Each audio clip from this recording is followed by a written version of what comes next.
Ray. What do you want to do tonight? Same thing we do every night, Pinky. Try to take over the world.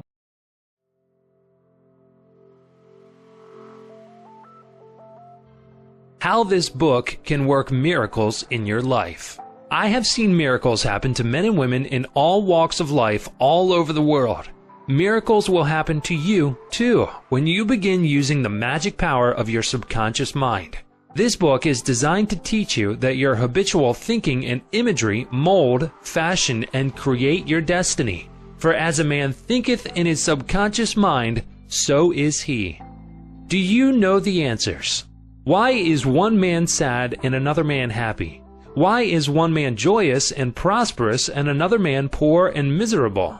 Why is one man fearful and anxious and another full of faith and confidence?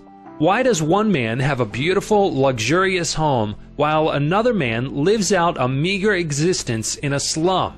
Why is one man a great success and another an abject failure? Why is one speaker outstanding and immensely popular and another mediocre and unpopular? Why is one man a genius in his work or profession while the other man toils and moils all his life without doing or accomplishing anything worthwhile? Why is one man healed of a so-called incurable disease and another isn't? Why is it so many good, kind, religious people suffer the tortures of the damned in their mind and body? Why is it many immoral and irreligious people succeed and prosper and enjoy radiant health? Why is one woman happily married and her sister very unhappy and frustrated? Is there an answer to these questions in the workings of your conscious and subconscious minds? There most certainly is. Reason for writing this book. It is for the express purpose of answering and clarifying the above questions and many others of a similar nature that motivated me to write this book.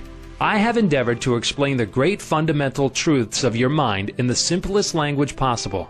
I believe that it is perfectly possible to explain the basic, foundational, and fundamental laws of life and of your mind in ordinary, everyday language.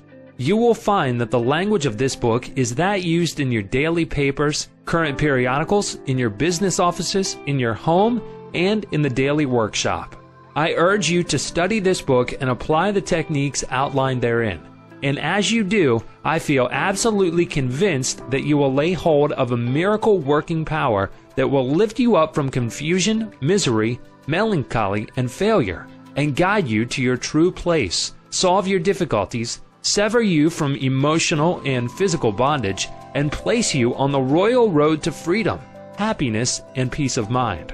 This miracle working power of your subconscious mind can heal you of your sickness, make you vital and strong again. In learning how to use your inner powers, you will open the prison door of fear and enter into a life described by Paul as the glorious liberty of the sons of God. Releasing the miracle working power.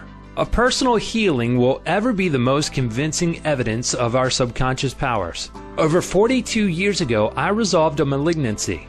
In medical terminology, it was called sarcoma, by using the healing power of my subconscious mind, which created me and still maintains and governs all my vital functions.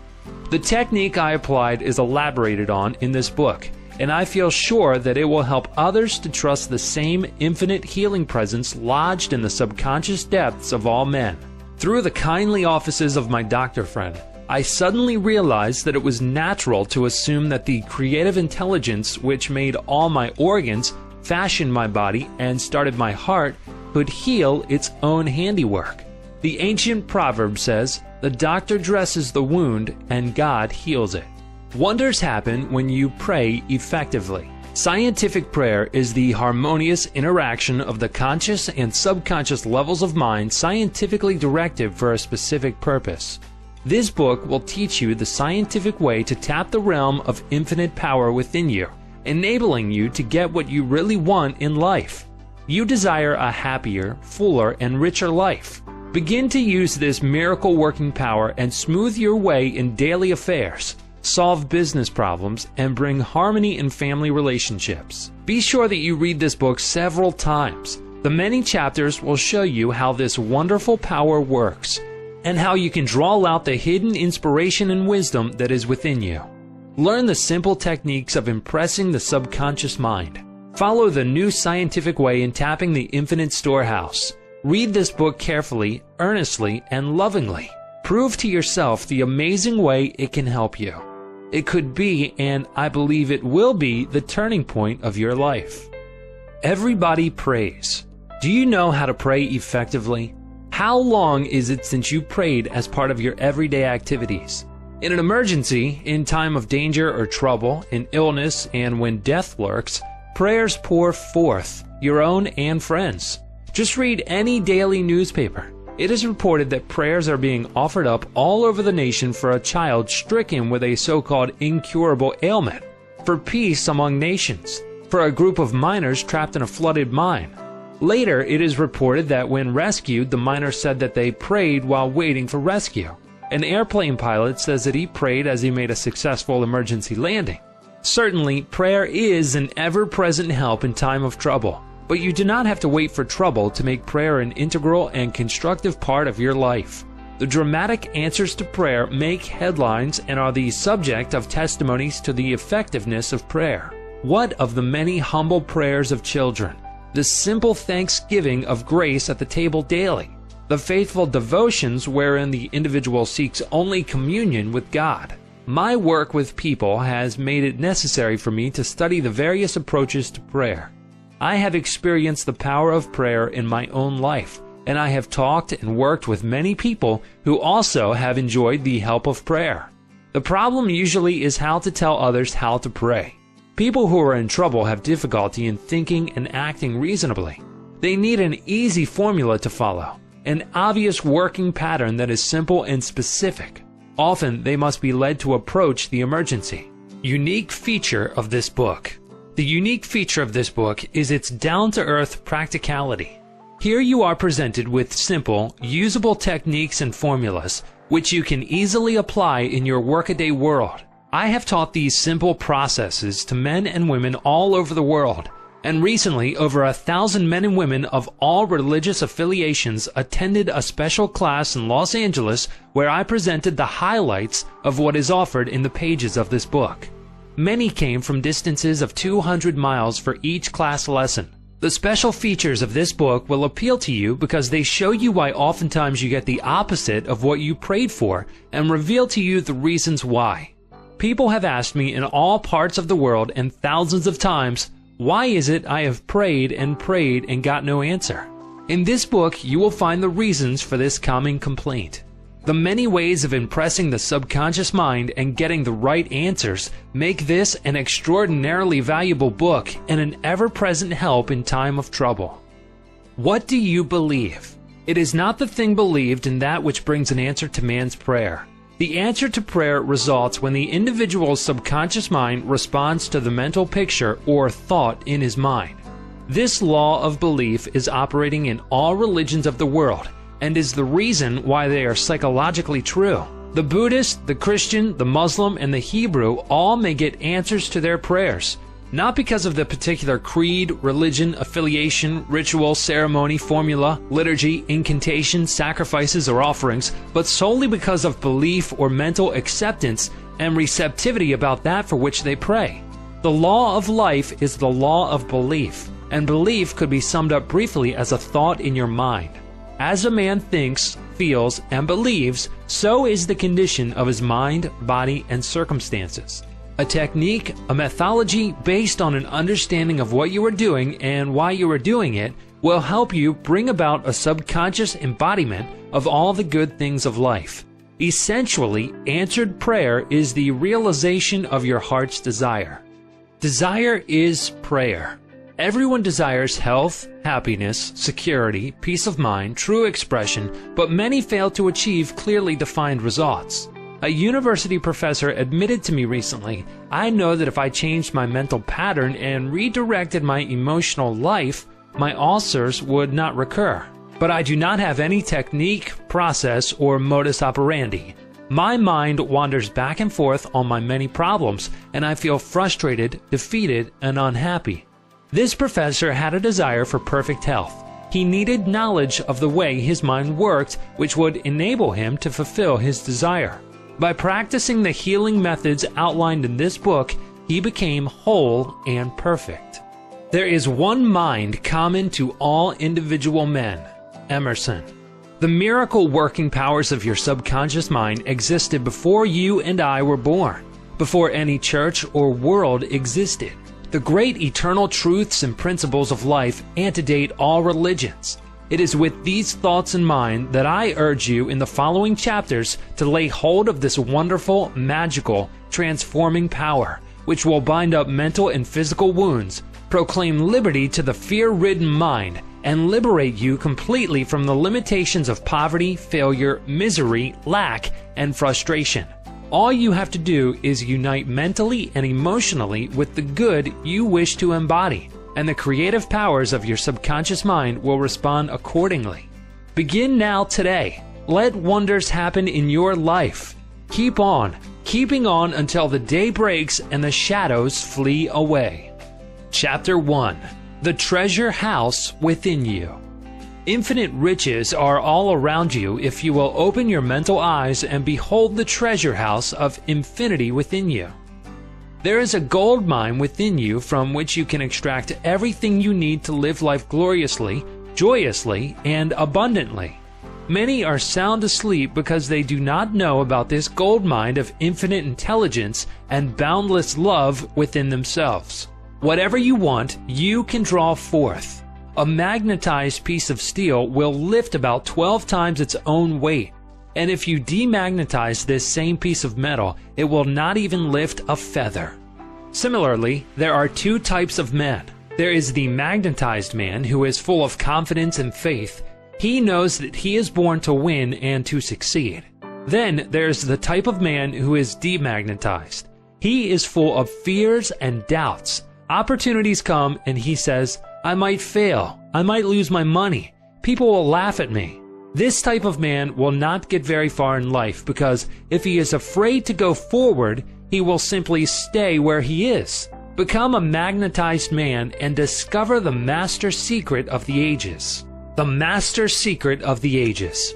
What, in your opinion, is the master secret of the ages?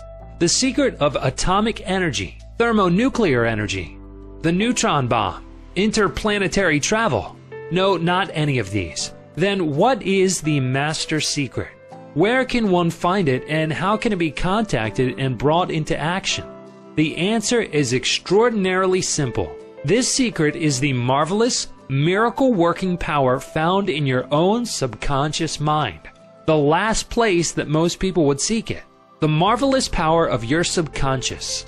You can bring into your life more power, more wealth, more health, more happiness, and more joy by learning to contact and release the hidden power of your subconscious mind. You need not acquire this power, you already possess it. But you want to learn how to use it. You want to understand it so that you can apply it in all departments of your life. As you follow the simple techniques and processes set forth in this book, you can gain the necessary knowledge and understanding. A new light can inspire you, and you can generate a new force enabling you to realize your hopes and make all your dreams come true. Decide now to make your life grander, greater, richer, and nobler than ever before. Within your subconscious depths lie infinite wisdom, infinite power, and infinite supply of all that is necessary, which is waiting for development and expression. Begin now to recognize these potentialities of your deeper mind, and they will take form in the world without. The infinite intelligence within your subconscious mind can reveal to you everything you need to know at every moment of time and point of space, provided you are open-minded and receptive. You can receive new thoughts and ideas, enabling you to bring forth new inventions, make new discoveries, or write books and plays. Moreover, the infinite intelligence in your subconscious can impart to you wonderful kinds of knowledge of an ordinary nature. It can reveal to you and open the way for perfect expression and true place in your life. Through the wisdom of your subconscious mind, you can attract the ideal companion as well as the right business associate or partner. It can find the right buyer for your home and provide you with all the money you need and the financial freedom to be, do, and go as your heart desires. It is your right to discover this inner world of thought, feeling, and power, of light, love, and beauty. Though invisible, its forces are mighty. Within your subconscious mind, you will find the solution for every problem and the cause for every effect. Because you can draw out the hidden powers, you come into actual possession of the power and wisdom necessary to move forward in abundance, security, joy, and dominion. I have seen the power of the subconscious lift people up out of crippled states, making them whole, vital, and strong once more, and free to go out into the world to experience happiness, health, and joyous expression. There is a miraculous healing power in your subconscious that can heal the troubled mind and the broken heart. It can open the prison door of the mind and liberate you. It can free you from all kinds of material and physical bondage. Necessity of a working basis. Substantial progress in any field of endeavor is impossible in the absence of a working basis, which is universal in its application. You can become skilled in the operation of your subconscious mind. You can practice its powers with a certainty of results in exact proportion to your knowledge of its principles and to your application of them for definite specific purposes and goals you wish to achieve. Being a former chemist, I would like to point out that if you combine hydrogen and oxygen in the proportions of 2 atoms of the former to 1 of the latter, water would be the result. You are very familiar with the fact that 1 atom of oxygen and 1 atom of carbon will produce carbon monoxide, a poisonous gas. But if you add another atom of oxygen, you will get carbon dioxide, a harmless gas, and so on throughout the vast realm of chemical compounds. You must not think that the principles of chemistry, physics, and mathematics differ from the principles of your subconscious mind. Let us consider a generally accepted principle. Water seeks its own level. This is a universal principle which is applicable to water everywhere. Consider another principle. Matter expands when heated. This is true anywhere at any time and under all circumstances. You can heat a piece of steel and it will expand regardless whether the steel is found in China, England, or India. It is a universal truth that matter expands when heated. It is also a universal truth that whatever you impress on your subconscious mind is expressed on the screen of space as condition, experience, and event. Your prayer is answered because your subconscious mind is principle, and by principle I mean the way a thing works. For example, the principle of electricity is that it works from a higher to a lower potential. If you do not change the principle of electricity when you use it, but by cooperating with nature, you can bring forth marvelous inventions and discoveries which bless humanity in countless ways. Your subconscious mind is principle and works according to the law of belief. You must know what belief is, why it works, and how it works. The law of your mind is the law of belief. This means to believe in the way your mind works, to believe in belief itself. The belief of your mind is the thought of your mind. That is simple, just that and nothing else. All your experiences, events, conditions, and acts are the reactions of your subconscious mind to your thoughts. Remember, it is not the thing believed in, but the belief in your own mind which brings about the result. Cease believing in the false beliefs, opinions, superstitions, and fears of mankind. Begin to believe in the eternal verities and truths of life, which never change. Then you will move onward, upward, and Godward. Whoever reads this book and applies the principles of the subconscious mind herein set forth will be able to pray scientifically and effectively for himself and for others. Your prayer is answered according to the universal law of action and reaction. Thought is incipient action. The reaction is the response from your subconscious mind which corresponds with the nature of your thought. Busy your mind with the concepts of harmony, health, peace, and goodwill, and wonders will happen in your life. The duality of mind.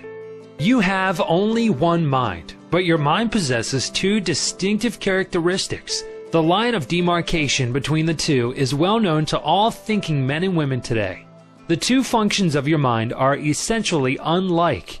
Each is endowed with separate and distinct attributes and powers.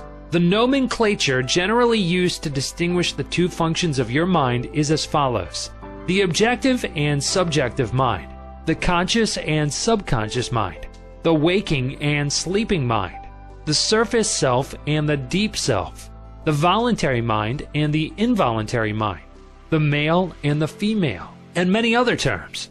You will find the terms conscious and subconscious used to represent the dual nature of your mind throughout this book. The conscious and subconscious minds. An excellent way to get acquainted with the two functions of your mind is to look upon your own mind as a garden. You are a gardener and you are planting seeds, thoughts in your subconscious mind all day long, based on your habitual thinking. As you sow in your subconscious mind, so shall you reap in your body and environment. Begin now to sow thoughts of peace, happiness, right action, goodwill, and prosperity.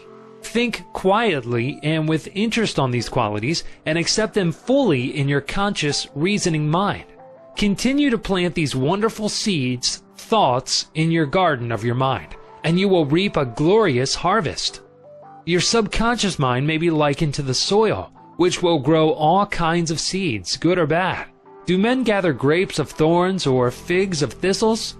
Every thought is, therefore, a cause, and every condition is an effect.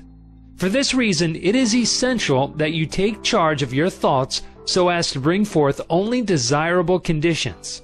When your mind thinks correctly, when you understand the truth, when the thoughts deposited in your subconscious mind are constructive, harmonious, and peaceful, the magic working power of your subconscious will respond and bring about harmonious conditions, agreeable surroundings, and the best of everything. When you begin to control your thought processes, you can apply the powers of your subconscious to any problem or difficulty. In other words, you will actually be consciously cooperating with the infinite power and omnipotent law which governs all things. Look around you wherever you live, and you will notice that the vast majority of mankind lives in the world without. The more enlightened men are intensely interested in the world within. Remember, it is the world within, namely your thoughts, feelings, and imagery, that makes your world without. It is, therefore, the only creative power, and everything which you find in your world of expression has been created by you in the inner world of your mind, consciously or unconsciously. Knowledge of the interaction of your conscious and subconscious minds will enable you to transform your whole life. In order to change external conditions, you must change the cause. Most men try to change conditions and circumstances by working with conditions and circumstances. To remove discord, confusion, lack, and limitation, you must remove the cause. And the cause is the way you are using your conscious mind. In other words, the way you are thinking and picturing in your mind. You are living in a fathomless sea of infinite riches. Your subconscious is very sensitive to your thoughts.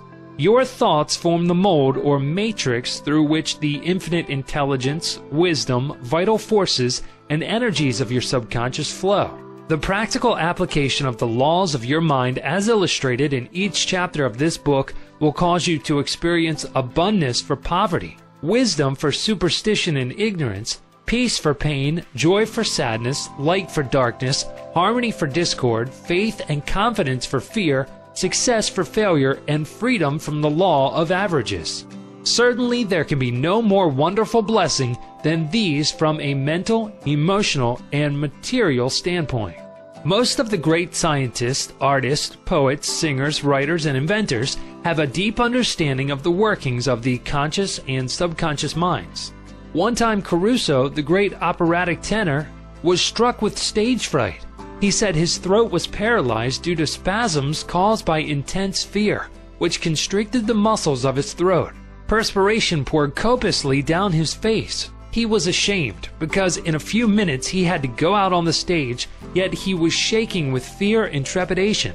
He said, "They will laugh at me. I can't sing." Then he shouted in the presence of those behind the stage, "The little me wants to strangle the big me within." He said to the little me, "Get out of here. The big me wants to sing through me." By the big me, he meant the limitless power and wisdom of his subconscious mind, and he began to shout, "Get out, get out.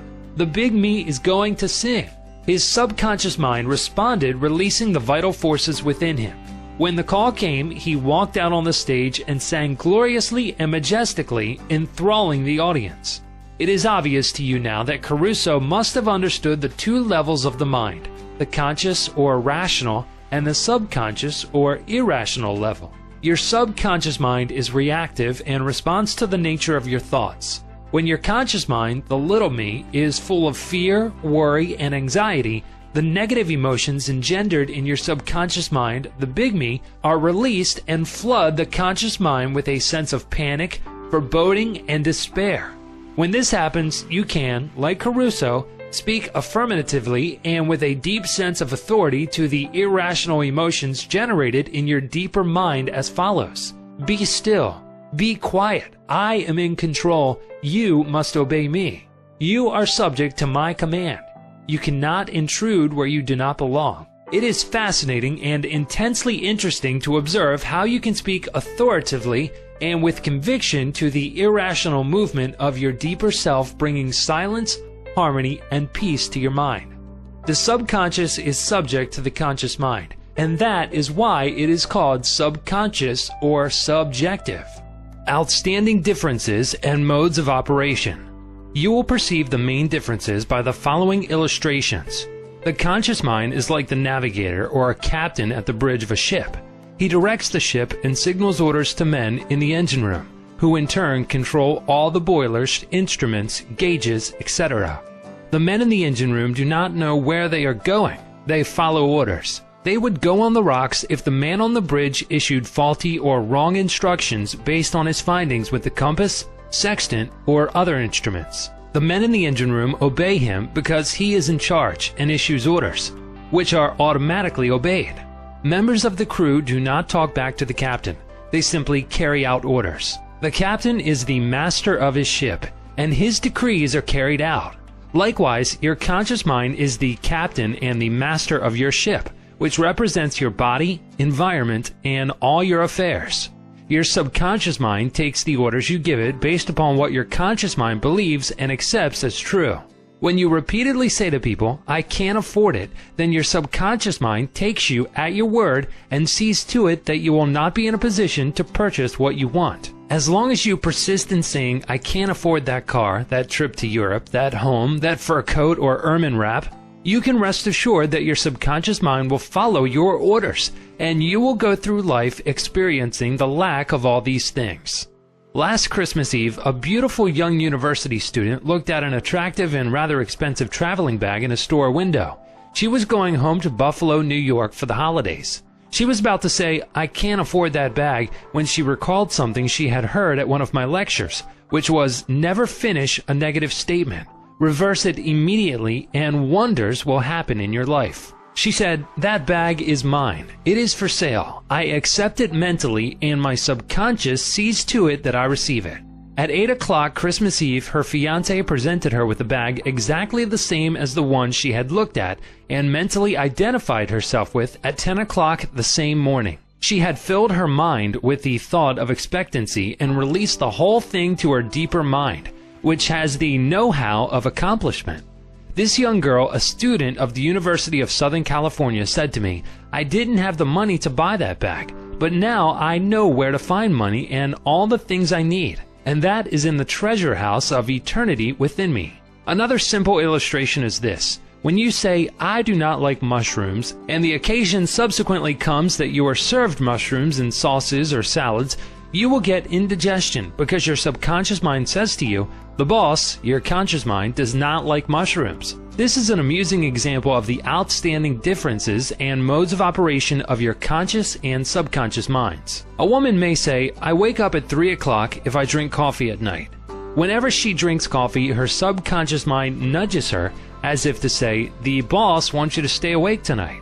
Your subconscious mind works 24 hours a day and makes provisions for your benefit, pouring all the fruit of your habitual thinking into your lap. How her subconscious mind responded. A woman wrote me a few months ago as follows. "I am 75 years old, a widow with a grown family. I was living alone and on a pension. I heard your lectures on the powers of the subconscious mind, wherein you said that ideas could be conveyed to the subconscious mind by repetition, faith, and expectancy. I began to repeat frequently with feeling, I am wanted.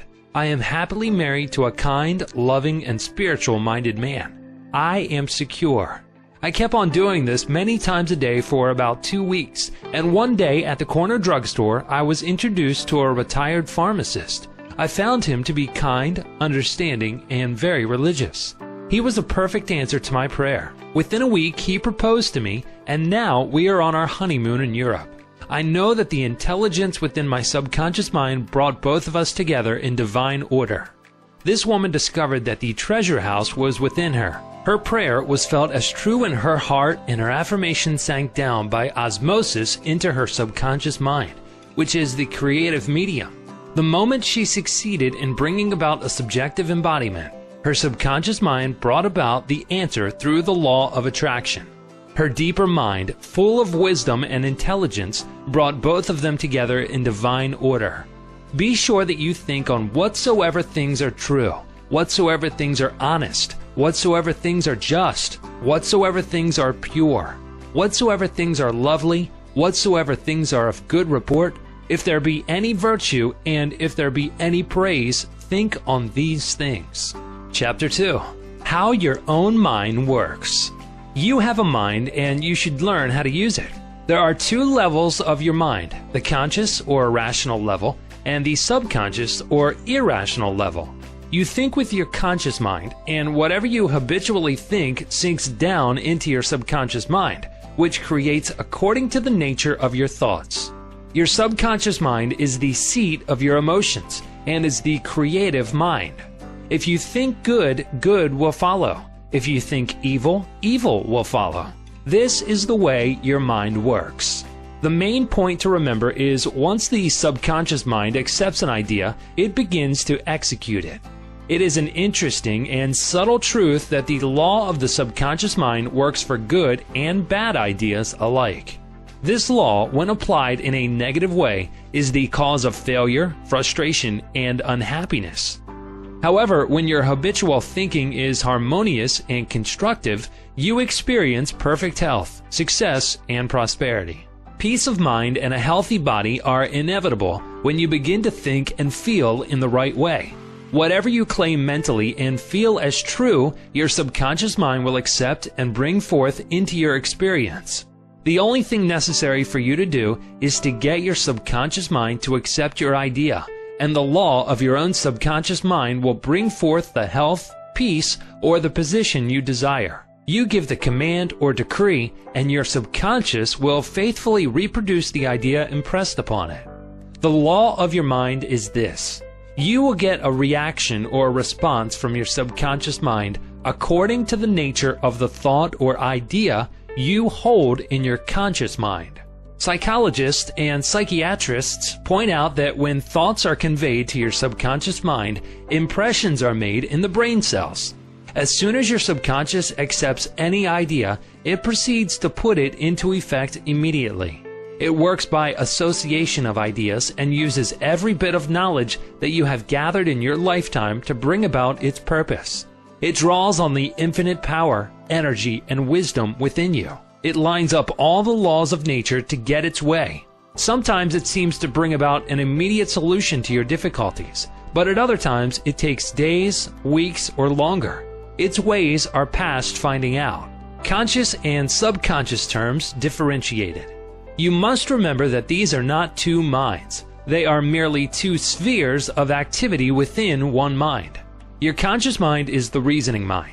It is that phase of mind which chooses. For example, you choose your books, your home, and your partner in life. You make all your decisions with your conscious mind.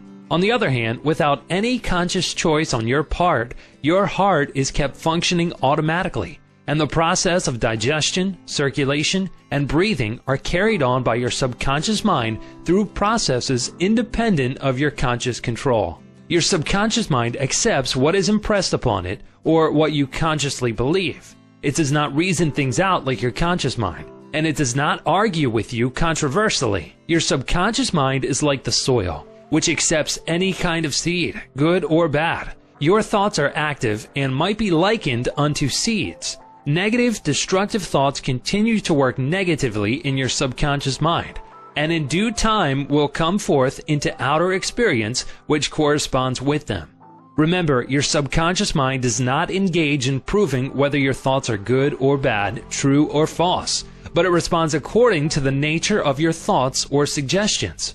For example, if you consciously assume something is true, even though it may be false, your subconscious mind will accept it as true and proceed to bring about results, which must necessarily follow, because you consciously assumed it to be true. Experiments by psychologists. Innumerable experiments by psychologists and others on persons in the hypnotic state have shown that the subconscious mind is incapable of making selections and comparisons which are necessary for a reasoning process. They have shown repeatedly that your subconscious mind will accept any suggestions, however false. Having once accepted any suggestion, it responds according to the nature of the suggestion given.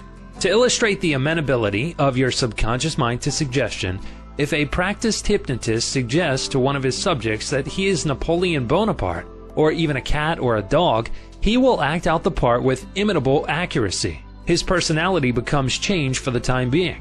He believes himself to be whatever the operator tells him he is. A skilled hypnotist may suggest to one of his students in the hypnotic state that his back itches, to another that his nose is bleeding, to another that he is a marble statue, to another that he is freezing and the temperature is below zero. Each one will follow out the line of his particular suggestion, totally obvious to all his surroundings, which do not pertain to his idea. These simple illustrations portray clearly the difference between your conscious reasoning mind and your subconscious mind, which is impersonal, non-selective, and accepts as true whatever your conscious mind believes to be true. Hence, the importance of selecting thoughts, ideas, and premises which bless, heal, inspire, and fill your soul with joy. The terms objective and subjective mind clarified. Your conscious mind is sometimes referred to as your objective mind because it deals with outward objects. The objective mind takes cognizance of the objective world. Its media of observation are your 5 physical senses. Your objective mind is your guide and director in your contact with your environment. You gain knowledge through your 5 senses. Your objective mind learns through observation, experience, and education. As previously pointed out, the greatest function of the objective mind is that of reasoning. Suppose you are one of the thousands of tourists who come to Los Angeles annually. You would come to the conclusion that it is a beautiful city based upon your observation of the parks, pretty gardens, majestic buildings, and lovely homes. This is the working of your objective mind. Your subconscious mind is oftentimes referred to as your subjective mind. Your subjective mind takes cognizance of its environment by means independent of the 5 senses. Your subjective mind perceives by intuition. It is the seat of your emotion and the storehouse of memory. Your subjective mind performs its highest functions when your objective senses are in abeyance. In a word, it is that intelligence which makes itself manifest when the objective mind is suspended or in a sleepy, drowsy state.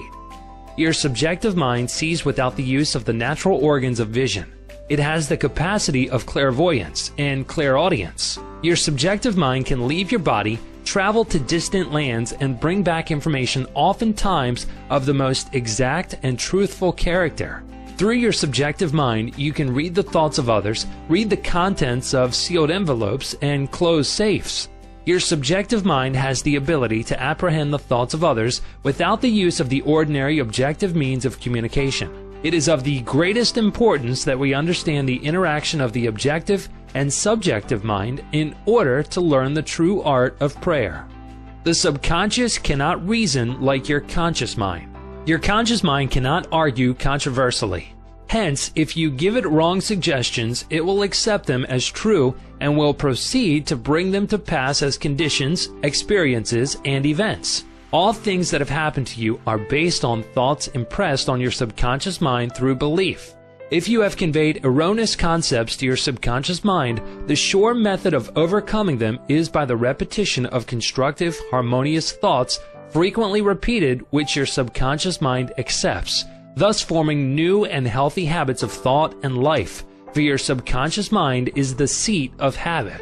The habitual thinking of your conscious mind establishes deep grooves in your subconscious mind. This is very favorable for you if your habitual thoughts are harmonious, peaceful, and constructive. If you have indulged in fear, worry, and other destructive forms of thinking, the remedy is to recognize the omnipotence of your subconscious mind and to crave freedom, happiness, and perfect health.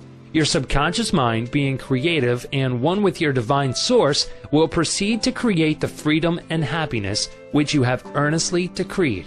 The tremendous power of suggestion. You must realize by now that your conscious mind is the watchman at the gate, and its chief function is to protect your subconscious mind from false impressions. You are now aware of one of the basic laws of mind. Your subconscious mind is amenable to suggestion. As you know, your subconscious mind does not make comparisons or contrasts, neither does it reason and think things out for itself. This latter function belongs to your conscious mind. It simply reacts to the impressions given to it by your conscious mind. It does not show a preference for one course of action over another. The following is a classic example of the tremendous power of suggestion. Suppose you approach a timid-looking passenger on board ship and say to him something like this: "You look very ill. How pale you are. I feel certain you are going to be seasick. Let me help you to your cabin." This passenger turns pale. Your suggestion of seasickness associates itself with his own fears and forebodings. He accepts your aid down to the berth, and there your negative suggestion, which was accepted by him, is realized. Different reactions to the same suggestion. It is true that different people will react in different ways to the same suggestion, because of their subconscious conditioning or belief. For example, if you go to a sailor on the ship and say to him sympathetically, "My dear fellow, you are looking very ill. Aren't you feeling sick? You look to me as if you were going to be seasick." According to his temperament, he either laughs at your joke or expresses a mild irritation.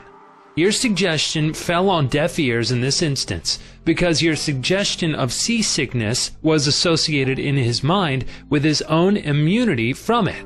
Therefore, it called up not fear or worry, but self-confidence. The dictionary says that a suggestion is the act or instance of putting something into one's mind, the mental process by which the thought or idea suggested is entertained, accepted, or put into effect. You must remember that a suggestion cannot impress something on the subconscious mind against the will of the conscious mind. In other words, your conscious mind has the power to reject the suggestion given. In the case of the sailor, he had no fear of seasickness. He had convinced himself of his immunity, and the negative suggestion had absolutely no power to evoke fear. The suggestion of seasickness to the other passenger called forth his indwelling fear of seasickness. Each of us has his own inner fears, beliefs, opinions, and these inner assumptions rule and govern our lives. A suggestion has no power in and of itself except if you accept it mentally. This causes your subconscious powers to flow in a limited and restricted way according to the nature of the suggestion. How he lost his arm. Every 2 or 3 years I give a series of lectures at the London Truth Forum in Caxton Hall. This is a forum I founded a number of years ago. Dr. Evelyn Fleet, the director, told me about an article which appeared in the English newspapers dealing with the power of suggestion. This is the suggestion a man gave to his subconscious mind over a period of about 2 years. I would give my right arm to see my daughter cured. It appeared that his daughter had a crippling form of arthritis together with a so-called incurable form of skin disease. Medical treatment had failed to alleviate the condition, and the father had an intense longing for his daughter's healing and expressed his desire in the words just quoted. Dr. Evelyn Fleet said that the newspaper article pointed out that one day the family was out riding when their car collided with another. The father's right arm was torn off at the shoulder, and immediately the daughter's arthritis and skin condition vanished.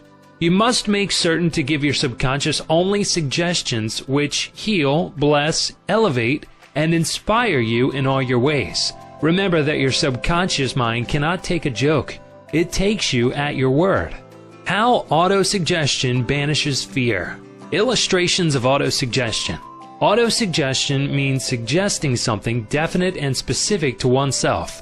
Herbert Parkin, in his excellent manual of autosuggestion, records the following incident. It has its amusing side so that one remembers it. A New York visitor in Chicago looks at his watch, which is set an hour ahead of Chicago time, and tells a Chicago friend that it is 12 o'clock. The Chicago friend, not considering the difference in time between Chicago and New York, tells the New Yorker that he is hungry and that he must go to lunch. Autosuggestion may be used to banish various fears and other negative conditions. A young singer was invited to give an audition. She had been looking forward to the interview, but on 3 previous occasions she had failed miserably due to fear of failure. This young lady had a very good voice, but she had been saying to herself, when the time comes for me to sing, maybe they won't like me. I will try, but I'm full of fear and anxiety. Her subconscious mind accepted these negative autosuggestions as a request and proceeded to manifest them and bring them into her experience. The cause was an involuntary autosuggestion. Example, silent fear thoughts emotionalized and subjectified. She overcame it by the following technique. 3 times a day, she isolated herself in a room. She sat down comfortably in an armchair, relaxed her body, and closed her eyes. She stilled her mind and body as best she could. Physical inertia favors mental passivity and renders the mind more receptive to suggestion. She counteracted the fear suggestion by saying to herself, I sing beautifully. I am poised, serene, confident, and calm. She repeated this statement slowly, quietly, and with feeling from 5 to 10 times at each sitting. She had 3 such sittings every day and 1 immediately prior to sleep. At the end of a week, she was completely poised and confident. When the invitation to audition came, she gave a remarkable, wonderful audition. How she restored her memory. A woman aged 75 was in the habit of saying to herself, I am losing my memory. She reversed the procedure and practiced inducing autosuggestion several times a day as follows. My memory from today on is improving in every department. I shall always remember whatever I need to know at every moment of time and point of space. The impressions received will be clearer and more definite. I shall retain them automatically and with ease. Whatever I wish to recall will immediately present itself in the correct form in my mind. I am improving rapidly every day, and very soon my memory will be better than it has ever been before. At the end of 3 weeks, her memory was back to normal, and she was delighted. How he overcame a nasty temper. Many men who complained of irritability and bad temper proved to be very susceptible to autosuggestion and obtained marvelous results by using the following statements 3 or 4 times a day, morning, noon, and at night prior to sleep for about a month. Henceforth, I shall grow more good-humored. Joy, happiness, and cheerfulness are now becoming my normal states of mind. Every day, I am becoming more and more lovable and understanding. I am now becoming the center of cheer and goodwill to all those about me, infecting them with good humor. This happy, joyous, and cheerful mood is now becoming my normal, natural state of mind. I am grateful. The constructive and destructive power of suggestion. Some illustrations and comments on hereto suggestion. Heterosuggestion means suggestions from another person. In all ages, the power of suggestion has played a part in the life and thought of man in every period of time and in each country of the earth. In many parts of the world, it is the controlling power in religion. Suggestion may be used to discipline and control ourselves, but it can also be used to take control and command over others who do not know the laws of mind. In its constructive form, it is wonderful and magnificent. In its negative aspects, it is one of the most destructive of all the response patterns of the mind, resulting in patterns of misery, failure, suffering, sickness, and disaster. Have you accepted any of these? From infancy on, the majority of us have been given many negative suggestions. Not knowing how to thwart them, we unconsciously accepted them. Here are some of the negative suggestions. You can't. You'll never amount to anything. You mustn't. You'll fail. You haven't got a chance. You're all wrong. It's no use. It's not what you know, but who you know. The world is going to the dogs. What's the use? Nobody cares. It's no use trying so hard. You're too old now. Things are getting worse and worse. Life is an endless grind. Love is for the birds. You just can't win. Pretty soon, you'll be bankrupt. Watch out, you'll get the virus. You can't trust the soul, etc. Unless, as an adult, you use constructive autosuggestion, which is a reconditioning therapy, the impressions made on you in the past can cause behavior patterns that cause failure in your personal and social life. Autosuggestion is a means releasing you from the mass of negative verbal conditioning that might otherwise distort your life pattern, making the development of good habits difficult. You can counteract negative suggestions. Pick up the paper any day and you can read dozens of items that could sow the seeds of fertility, fear, worry, anxiety, and impending doom. If accepted by you, these thoughts of fear could cause you to lose the will for life. Knowing that you can reject all these negative suggestions by giving your subconscious mind constructive auto-suggestions, you counteract all these destructive ideas. Check regularly on the negative suggestions that people make to you. You do not have to be influenced by destructive heterosuggestion. All of us have suffered from it in our childhood and in our teens. If you look back, you can easily recall how parents, friends, relatives, teachers, and associates contributed in a campaign of negative suggestions. Study the things said to you, and you will discover much of it was in the form of propaganda. The purpose of much of what was said was to control you or instill fear into you. This heterosuggestion process goes on in every home, office, factory, and club.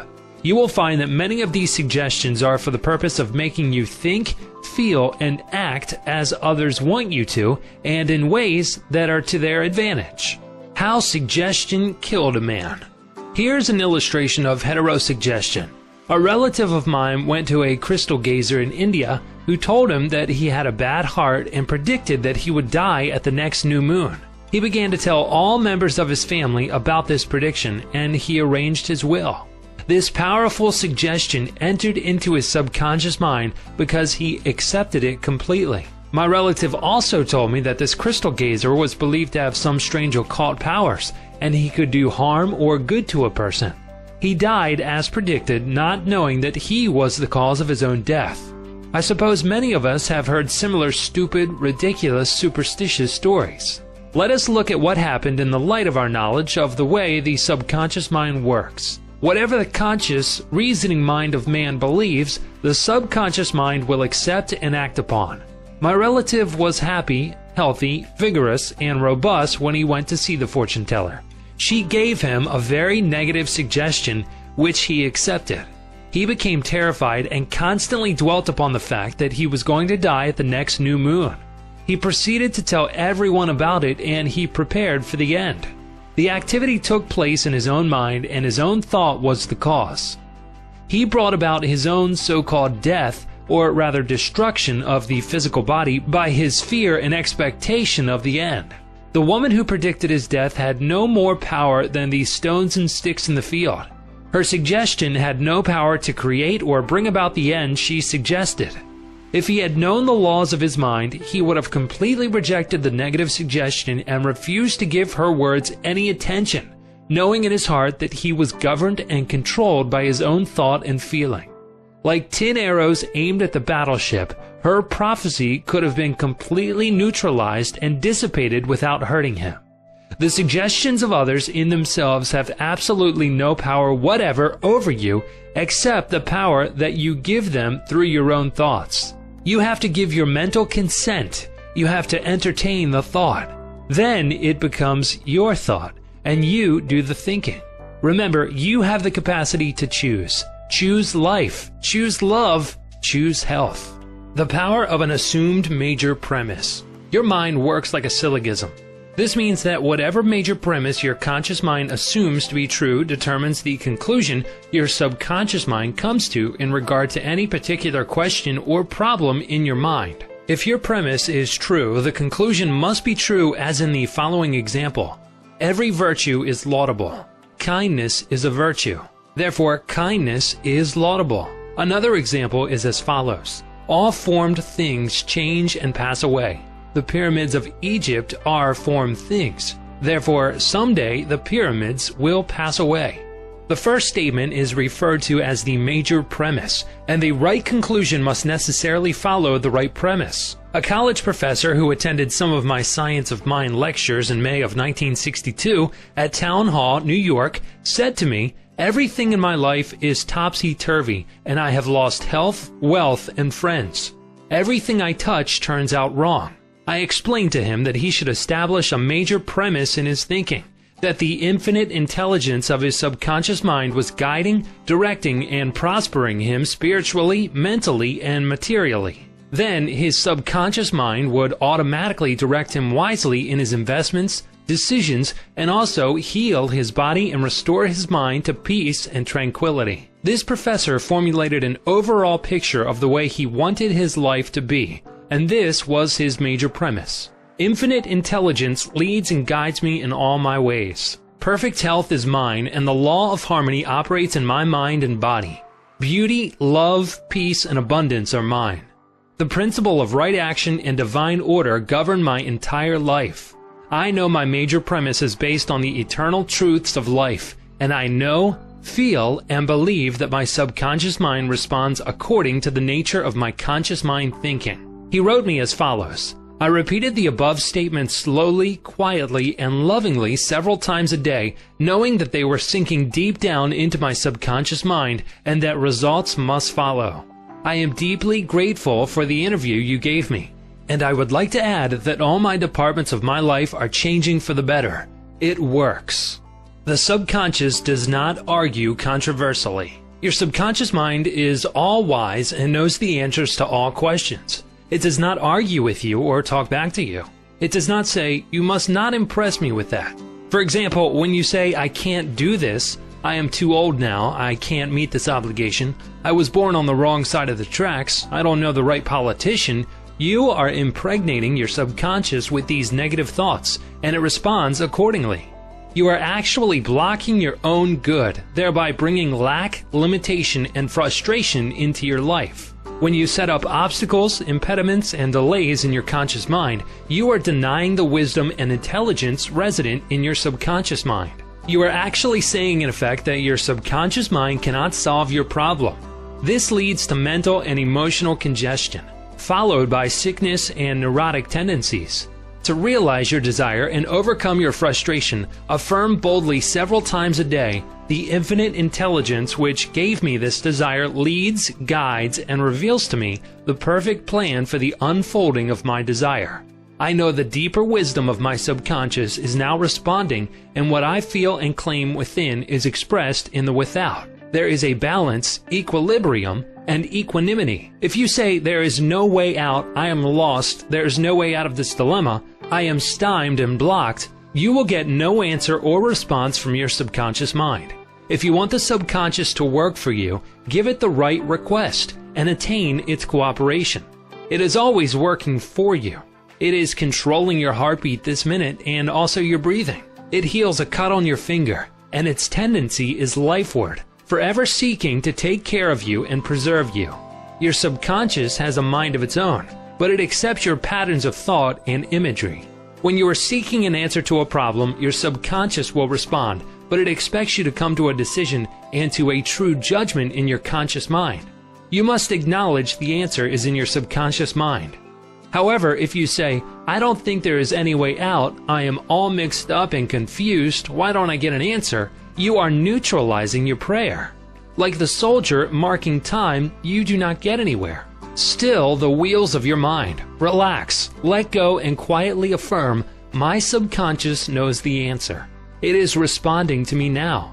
I give thanks because I know the infinite intelligence of my subconscious knows all things and is revealing the perfect answer to me now. My real conviction is now setting free the majesty and glory of my subconscious mind. I rejoice that it is so." Chapter 3. The Miracle Working Power of Your Subconscious. The power of your subconscious is enormous.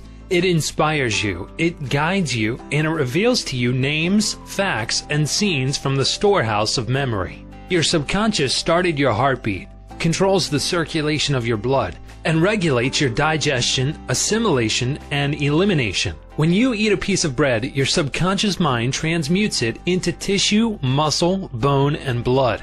This process is beyond the ken of the wisest man who walks the earth. Your subconscious mind controls all the vital processes and functions of your body and knows the answer to all problems. Your subconscious mind never sleeps, never rests. It is always on the job. You can discover the miracle working power of your subconscious by plainly stating to your subconscious prior to sleep that you wish a certain specific thing accomplished. You will be delighted to discover that forces within you will be released, leading to the desired result.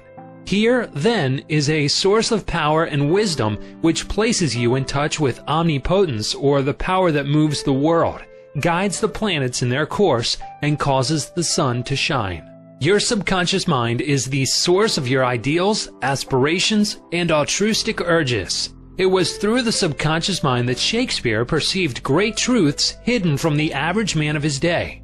Undoubtedly, it was the response of his subconscious mind that caused the Greek sculptor Phidias to portray beauty, order, symmetry, and proportion in marble and bronze. It enabled the Italian artist Raphael to paint Madonnas, and Ludwig van Beethoven to compose symphonies. In 1955, I lectured at the Yoga Forest University, Rishikesh, India, and there I chatted with a visiting surgeon from Bombay. He told me about Dr. James S. Dale, a Scotch surgeon who worked in Bengal before ether or other modern methods of anesthesia were discovered. Between 1843 and 1846, Dr. S. Dale performed about 400 major operations of all kinds, such as amputations, removal of tumors and cancerous growths, as well as operations on the eye, ear, and throat. All operations were conducted under mental anesthesia only. This Indian doctor at Rishikesh informed me that the post-operative mortality rate of patients operated on by Dr. S. Dale was extremely low, probably 2 or 3%. Patients felt no pain, and there were no deaths during the operations. Dr. S. Dale suggested to the subconscious minds of all his patients who were in a hypnotic state that no infection or septic condition would develop. You must remember that this was before Louis Pasteur, Joseph Lister, and others who pointed out the bacterial origin of disease and causes of infection due to unsterilized instruments and virulent organisms. This Indian surgeon said that the reason for the low mortality rate and the general absence of infection, which was reduced to a minimum, was undoubtedly due to the suggestions of Dr. Isdale to the subconscious minds of his patients. They responded according to the nature of his suggestion. It is simply wonderful when you conceive how a surgeon over 120 years ago discovered the miraculous wonder-working powers of the subconscious mind. Doesn't it cause you to be seized with a sort of mystic awe when you stop and think of the transcendental powers of your subconscious mind? Consider its extrasensory perceptions, such as its capacity for clairvoyance and clairaudience, its independence of time and space, its capacity to render you free from all pain and suffering, and its capacity to get the answers to all problems, be that what they may. All these and many more reveal to you that there is a power and intelligence within you that far transcends your intellect, causing you to marvel at the wonders of it all. All these experiences cause you to rejoice and believe in the miracle-working powers of your own subconscious mind. Your subconscious is your book of life. Whatever thoughts, beliefs, opinions, theories, or dogmas you write, engrave, or impress on your subconscious mind, you shall experience them as the objective manifestation of circumstances, conditions, and events. What you write on the inside, you will experience on the outside. You have two sides to your life, objective and subjective, visible and invisible, thought and its manifestation. Your brain receives your thought, which is the organ of your conscious reasoning mind. When your conscious or objective mind accepts the thought completely, it is sent to the solar plex, called the brain of your mind, where it becomes flesh and is made manifest in your experience. As previously outlined, your subconscious cannot argue.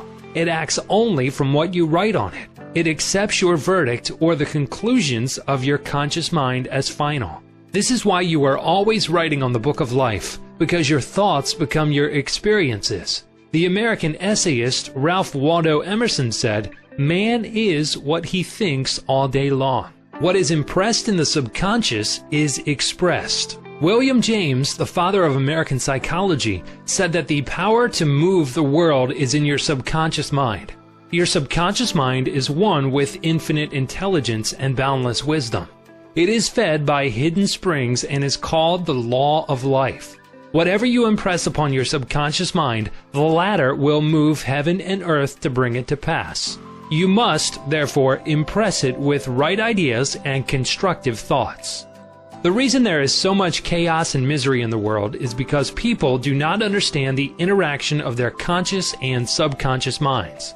When these two principles work in accord, in concord, in peace, and synchronously together, you will have health, happiness, peace, and joy. There is no sickness or discord when the conscious and subconscious work together harmoniously and peacefully. The tomb of Hermes was opened with great expectancy and a sense of wonder because people believed that the greatest secret of the ages was contained therein. The secret was as within, so without, as above, so below. In other words, whatever is impressed in your subconscious mind is expressed on the screen of space. This same truth was proclaimed by Moses, Isaiah, and all the illumined seers of the ages. Whatever you feel as true subjectively is expressed as conditions, experiences, and events. Motion and emotion must balance. As in heaven, your own mind, so on earth, in your body and environment. This is the great law of life. You will find throughout all nature the law of action and reaction, of rest and motion. These two must balance. Then there will be harmony and equilibrium. You are here to let the life principle flow through you rhythmically and harmoniously. The intake and the outgo must be equal. The impression and the expression must be equal. All your frustration is due to unfilled desire. If you think negatively, destructively, and viciously, these thoughts generate destructive emotions which must be expressed and find an outlet. These emotions, being of a negative nature, are frequently expressed as ulcers, heart trouble, tensions, and anxieties. What is your idea or feeling about yourself now? Every part of your being expresses that idea. Your vitality, body, financial status, friends, and social status represent a perfect reflection of the idea you have of yourself. This is the real meaning of what is impressed in your subconscious mind, and which is expressed in all phases of your life. We injure ourselves by the negative ideas which we entertain. How often have you wounded yourself by getting angry, fearful, jealous, or vengeful? These are the poisons that enter your subconscious mind. You were not born with these negative attitudes. Feed your subconscious mind life-giving thoughts and you will wipe out all the negative patterns lodged therein. As you continue to do this, all the past will be wiped out and remembered no more. The subconscious heals a malignancy of the skin. A person healing will ever be the most convincing evidence of the healing power of the subconscious mind. Over 40 years ago, I resolved a malignancy of skin through prayer. Medical therapy had failed to check the growth, and it was getting progressively worse. A clergyman with a deep psychological knowledge explained to me the inner meaning of the 139th Psalm, wherein it says, "In thy book all my members were written, which in continuance were fashioned, when as yet there was none of them." He explained that the term book meant my subconscious mind, which fashioned and molded all my organs from an invisible cell. He also pointed out that inasmuch as my subconscious mind made my body, it could also recreate it and heal it according to the perfect pattern within it. This clergyman showed me his watch and said, "This had a maker, and the watchmaker had to have the idea first in mind before the watch became an objective reality. And if this watch was out of order, the watchmaker could fix it." My friend reminded me that the subconscious intelligence which created my body was like a watchmaker, and it also knew exactly how to heal, restore, and direct all the vital functions and processes of my body, but that I had to give it the perfect idea of health. This would act as cause, and the effect would be a healing. I prayed in a very simple way as follows: My body and all its organs were created by the infinite intelligence in my subconscious mind. It knows how to heal me. Its wisdom fashioned all my organs, tissues, muscles, and bones. This infinite healing presence within me is now transforming every atom of my being, making me whole and perfect now. I give thanks for my healing I know is taking place now. Wonderful are the works of the creative intelligence within me. I prayed aloud for about 5 minutes 2 or 3 times a day, repeating the above simple prayer. In about 3 months, my skin was whole and perfect. As you can see, all I did was give life-giving patterns of wholeness, beauty, and perfection to my subconscious mind, thereby obliterating the negative images and patterns of thought lodged in my subconscious mind, which were the cause of all my trouble. Nothing appears on your body except when the mental equivalent is first in your mind, and as you change your mind by drenching it with incandescent affirmatives, you change your body. This is the basis of all healing. Marvelous are thy works, and that my soul, subconscious mind, knoweth right well. Psalm 139:14. How the subconscious controls all functions of the body. While you are awake or sound asleep upon your bed, the ceaseless, tireless action of your subconscious mind controls all the vital functions of your body without the help of your conscious mind. For example, while you are asleep, your heart continues to beat rhythmically.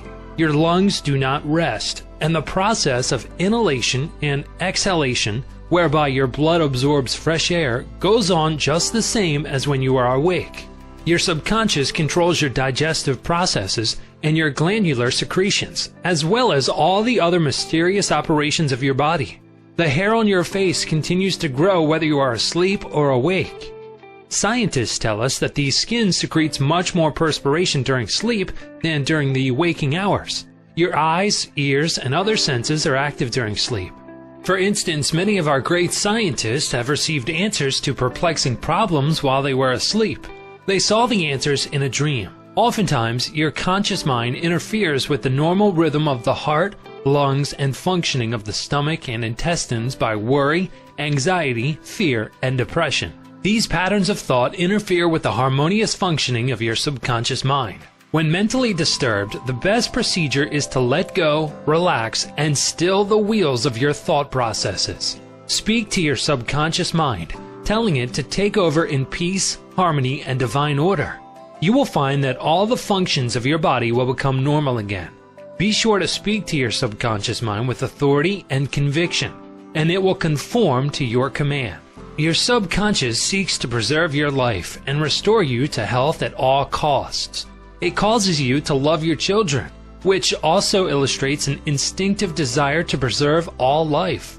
Let us suppose you accidentally ate some bad food. Your subconscious mind would cause you to regurgitate it. If you inadvertently took some poison, your subconscious powers would proceed to neutralize it. If you completely entrusted yourself to its wonder-working power, you would be entirely restored to health. How to get the subconscious to work for you? The first thing to realize is that your subconscious mind is always working. It is active night and day, whether you act upon it or not. Your subconscious is the builder of your body, but you cannot consciously perceive or hear that inner silent process. Your business is with your conscious mind and not your subconscious mind. Just keep your conscious mind busy with the expectation of the best, and make sure the thoughts you habitually think are based on whatever things are lovely, true, just, and of good report. Begin now to take care of your conscious mind, knowing in your heart and soul that your subconscious mind is always expressing, reproducing, and manifesting according to your habitual thinking.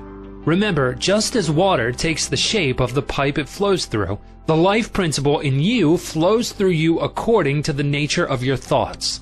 Claim that the healing presence in your subconscious is flowing through you as harmony, health, peace, joy, and abundance. Think of it as a living intelligence, a lovely companion on the way. Firmly believe it is continually flowing through you, vivifying, inspiring, and prospering you.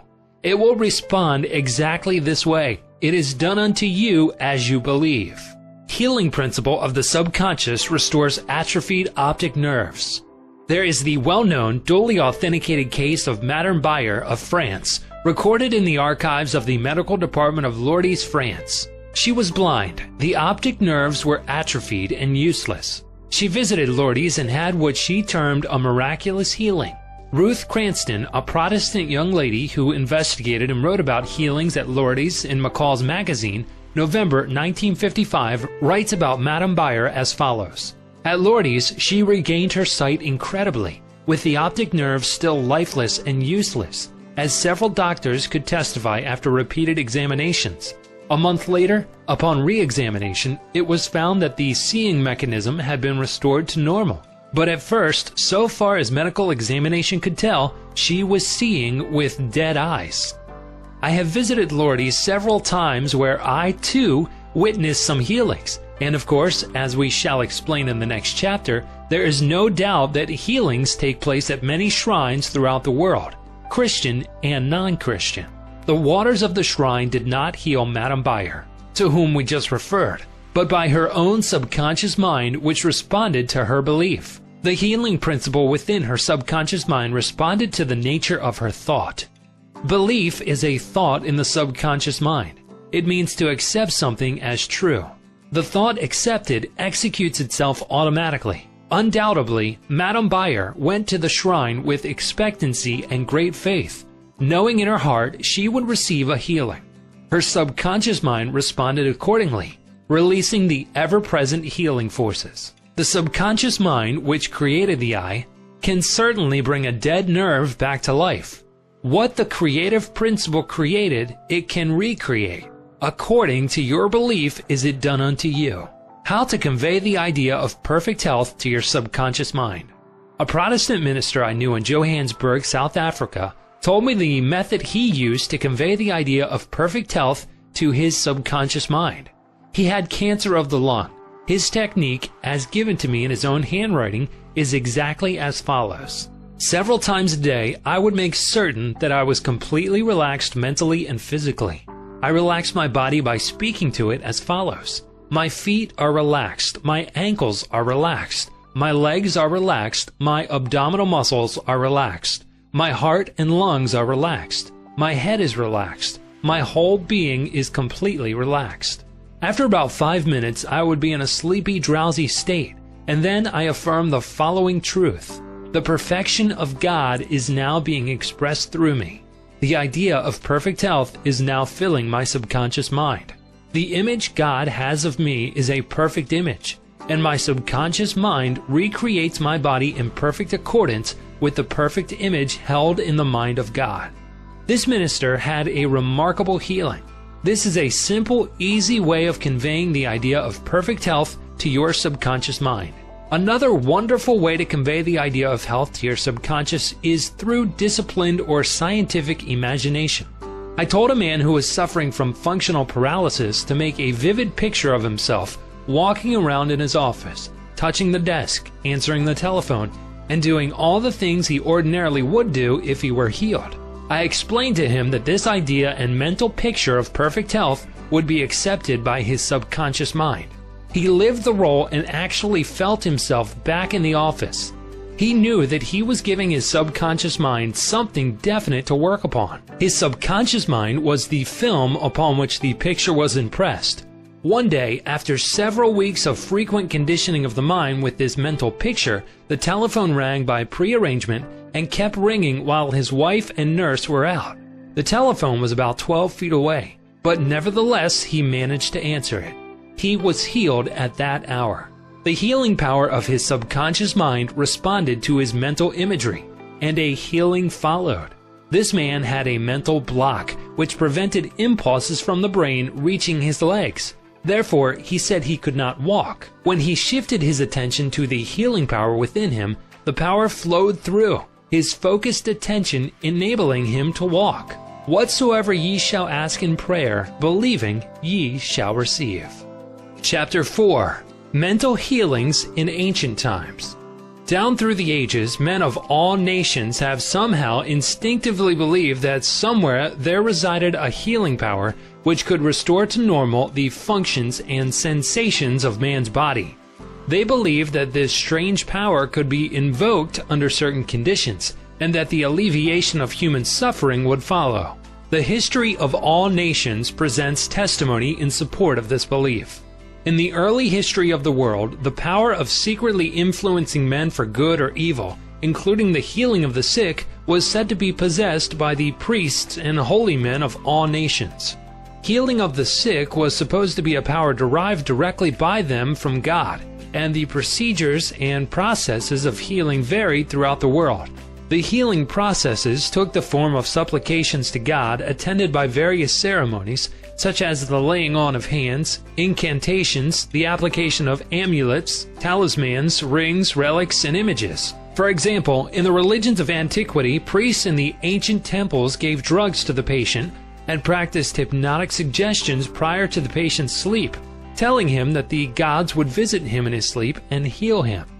Many healings followed. Obviously, all this was the work of potent suggestions to the subconscious mind.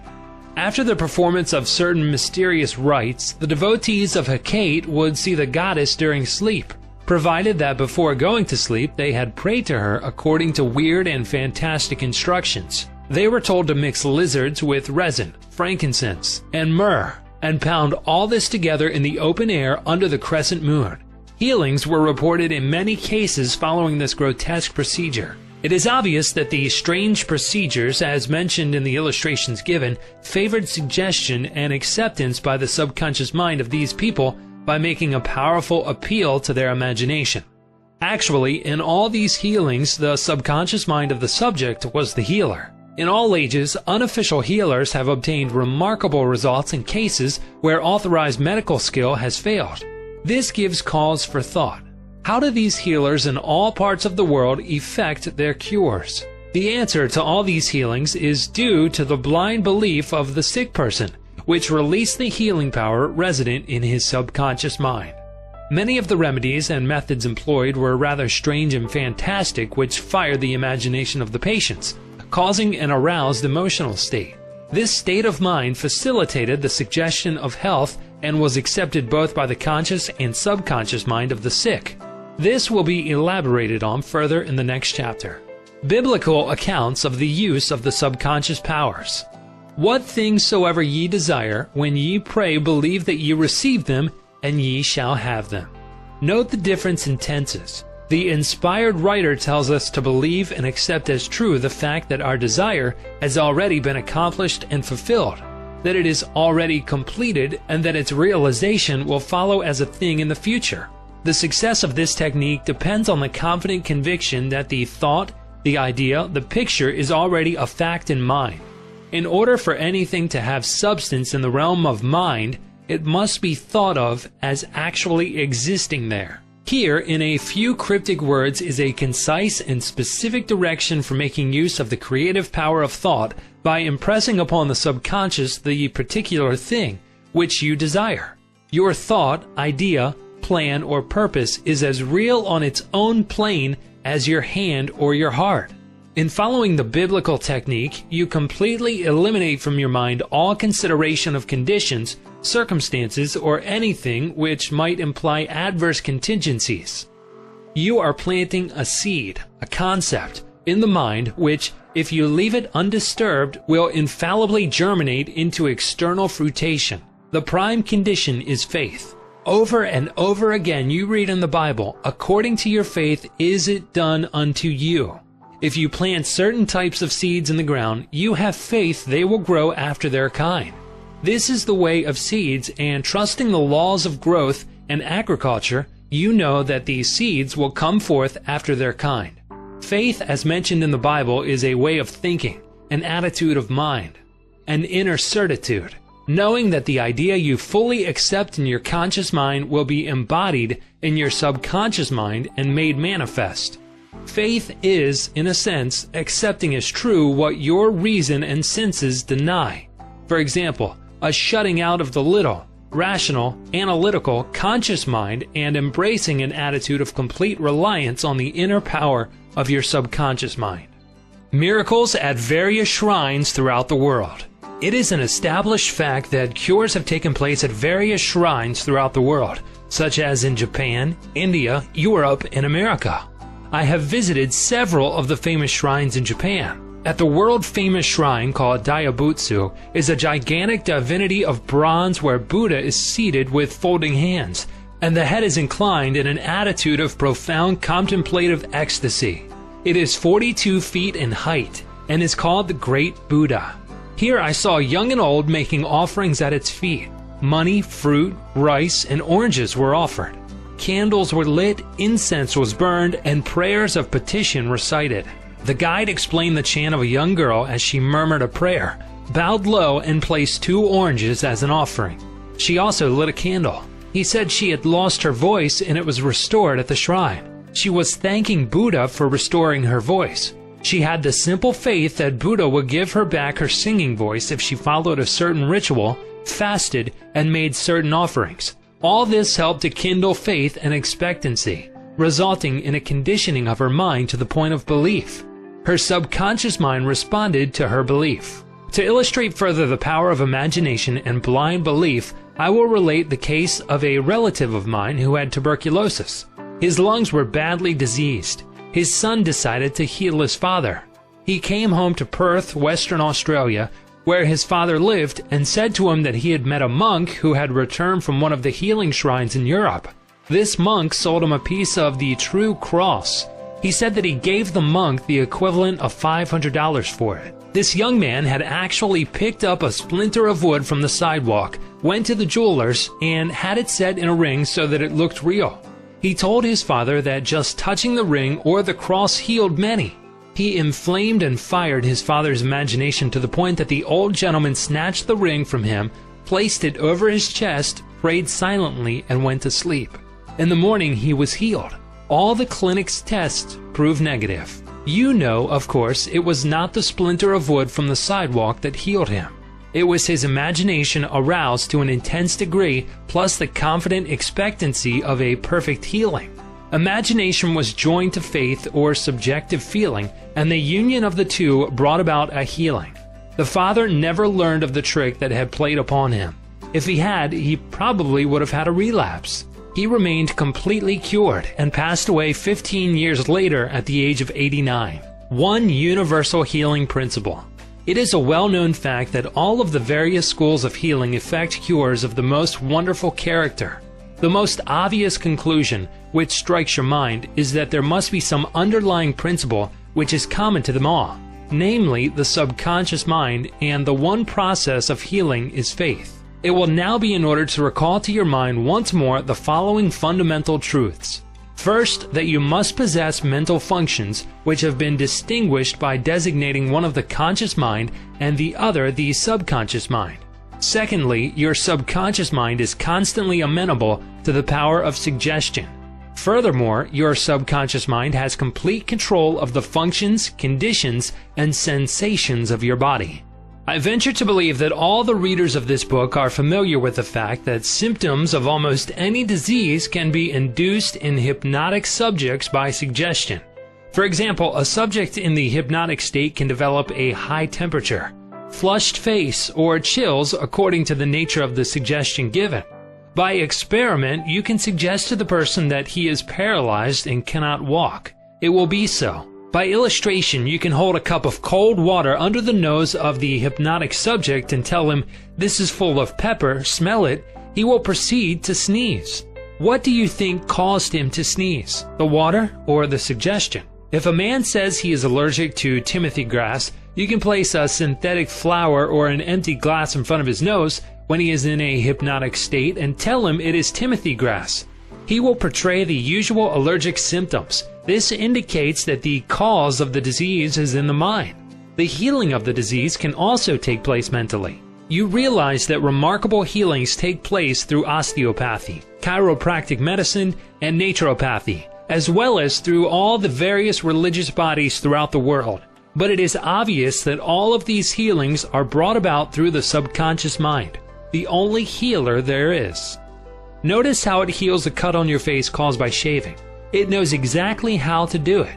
The doctor dresses the wound and says, "Nature heals it." Nature refers to natural law, the law of the subconscious mind, or self-preservation, which is the function of the subconscious mind. The instinct of self-preservation is the first law of nature. Your strongest instinct is the most potent of all autosuggestions. Widely different theories. It would be tedious and unprofitable to discuss to any great extent the numerous theories advanced by different religious sects and prayer therapy groups. There are a great number who claim that because their theory produces results, it is, therefore, the correct one. This, as explained in this chapter, cannot be true. You are aware that there are all types of healings. Franz Anton Mesmer, an Australian physician from 1734 to 1815, who practiced in Paris, discovered that by applying magnets to the diseased body, he could cure that disease miraculously. He also performed cures with various other pieces of glass and metals. He discontinued this form of healing and claimed that his cures were due to animal magnetism, theorizing that his substance was projected from the healer to the patient. His method of treating disease from then on was by hypnotism, which was called mesmerism in his day. Other physicians said that all his healings were due to suggestion and nothing else. All of these groups, such as psychiatrists, psychologists, osteopaths, chiropractors, physicians, and all the churches are using the one universal power resident in the subconscious mind. Each may proclaim the healings are due to their theory. The process of all healing is a definite, positive mental attitude, an inner attitude, or a way of thinking called faith. Healing is due to a confident expectancy, which acts as a powerful suggestion to the subconscious mind, releasing its healing potency. One man does not heal by a different power than another. It is true he may have his own theory or method. There is only one process of healing, and that is faith. There is only one healing power, namely your subconscious mind. Select the theory and method you prefer. You can rest assured if you have faith, you shall get results. Views of Paracelsus. Philippus Paracelsus, a famous Swiss alchemist and physician who lived from 1493 to 1541, was a great healer in his day. He stated what is now an obvious scientific fact when he uttered these words: "Whether the object of your faith be real or false, you will nevertheless obtain the same effects." Thus, if I believed in St. Peter's statue as I should have believed in St. Peter himself, I shall obtain the same effects that I should have obtained from St. Peter. But that is superstition. Faith, however, produces miracles, and whether it is true or false faith, it will always produce the same wonders. The views of Paracelsus were also entertained in the 16th century by Pietro Pomponazzi, an Italian philosopher and contemporary of Paracelsus, who said, "We can easily conceive the marvelous effects which confidence and imagination can produce, particularly when both qualities are reciprocated between the subjects and the person who influences them. The cures attributed to the influence of certain relics are the effect of their imagination and confidence. Quacks and philosophers know that if the bones of any skeleton were put in place of the saint's bones, the sick would nonetheless experience beneficial effects if they believed that they were veritable relics. Then, if you believe in the bones of saints to heal, or if you believe in the healing power of certain waters, you will get results because of the powerful suggestion given to your subconscious mind. It is the latter that does the healing." Bernheim's experiments. Hippolyte Bernheim, professor of medicine at Nancy, France from 1910 to 1919, was the expounder of the fact that the suggestion of the physician to the patient was exerted through the subconscious mind. Bernheim, in his Suggestive Therapeutics, page 197, tells a story of a man with paralysis of the tongue which had yielded to no form of treatment. His doctor told the patient that he had a new instrument with which he promised to heal him. He introduced a pocket thermometer into the patient's mouth. The patient imagined it to be the instrument which was to save him. In a few moments he cried out joyfully that he could once more move his tongue freely. "Among our cases," continues Bernheim, "facts of the same sort will be found. A young girl came into my office having suffered from complete loss of speech for nearly 4 weeks. After making sure of the diagnosis, I told my students that loss of speech sometimes yielded instantly to electricity, which might act simply by its suggestive influence. I sent for the induction apparatus. I applied my hand over the larynx and moved a little and said, 'Now you can speak aloud.' In an instant, I made her saw A, then B, then Maria. She continued to speak distinctively. The loss of voice had disappeared. Here, Bernheim is showing the power of faith and expectancy on the part of the patient, which acts as a powerful suggestion to the subconscious mind. Producing a blister by suggestion. Bernheim states that he produced a blister on the back of a patient's neck by applying a postage stamp and suggesting to the patient that it was a fly plaster.